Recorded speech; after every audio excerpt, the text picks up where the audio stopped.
Yo, what's going on, TFA Nation? It's your Devy dude, Matt Jackson. You can find me at Twitter at DHH_Matt, here to talk to you about the college football Week 7 recap. Before we dive in, I want to make sure that you like and subscribe to the TFA YouTube channel. You don't want to miss any of the awesome content that's going on TFA right now. So Friday night, the first game up on our schedule was BYU versus Houston. Zach Wilson is one guy that stock is rising throughout this entire season. He finished Friday night completing 25 of his 35 passes for 400 yards and 4 touchdowns.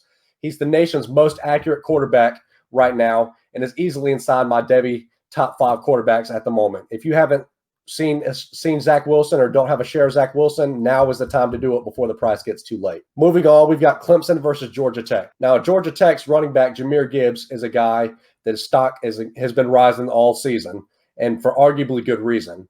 He was one guy that I really wanted to see come out and ball versus Clemson. He's been doing it against smaller competition. I wanted to see him do it against the hefty front seven of Clemson, and he did exactly that. He did everything that I needed him to do. His stock is firmly cemented as a top 2 freshman running back right now. He did everything that you would have wanted him to do. He looks elusive in open space. The nation's best freshman pass catcher. That offense, unfortunately, did not do it.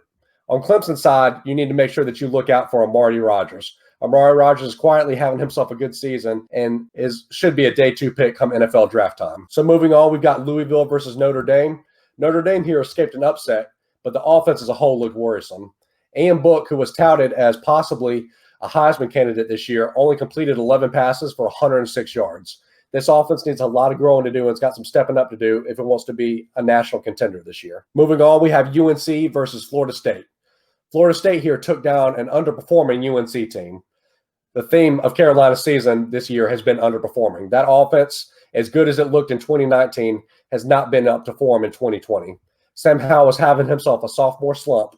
He's not as accurate, he's making poor decisions, and he's forcing the ball into double coverage. Daz Newsome and De'Ami Brown all take a hit because of this. I hope that Sam Howell can come back and step up and perform in later weeks, but it's something to keep an eye on and to watch. Moving on, we've got Auburn versus South Carolina. Auburn here gets taken down by South Carolina. South Carolina puts up a great showing, and Auburn records its second loss of the season. However, Tanks Bigsby does it again. He rushes for over 100 yards for the second straight week and is the lone bright spot on this Auburn team. Bo Nix and the Auburn offense look a mess outside of Tank Bigsby. Bo Nix is definitely a guy that's a stock down for me. He's not performing the way he was performing last season, and is somebody you should be out to sell if you possibly can, if you have any Devy shares of him. So moving on, we've got Pittsburgh versus Miami. This was Jordan Addison's breakout game for Pittsburgh. He finished the day with 8 catches for 147 yards and quietly has 444 yards and 3 touchdowns on the season.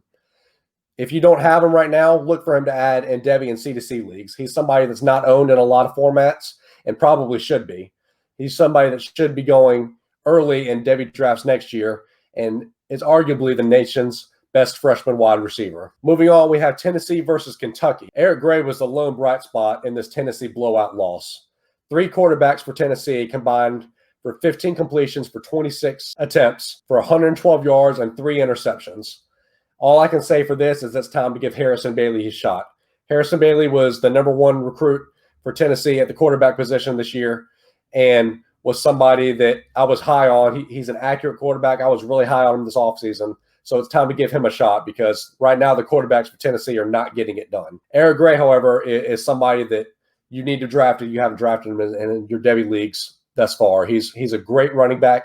He's good between the tackles, and he's an excellent receiver. So look for him in your Devy leagues if you don't already have him rostered. Moving on, we have Texas A&M versus Mississippi State.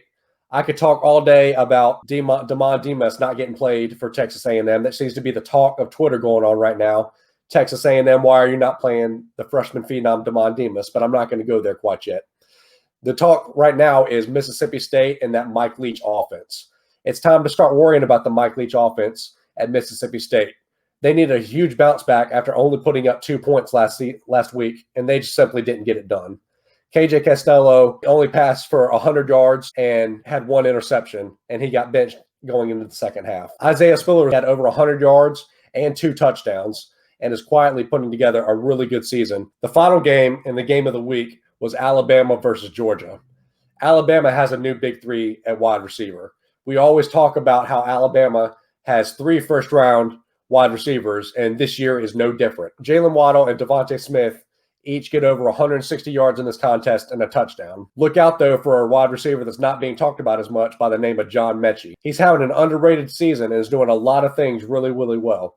This goes to prove why it's easy and it's a good decision to draft even the third or fourth string wide receiver from Alabama, because these guys get it done. I know Jalen Waddle and Devontae Smith are taking on a lot of your Devy leagues, but look out for John Mechie, because I anticipate him to have a breakout game sooner rather than later.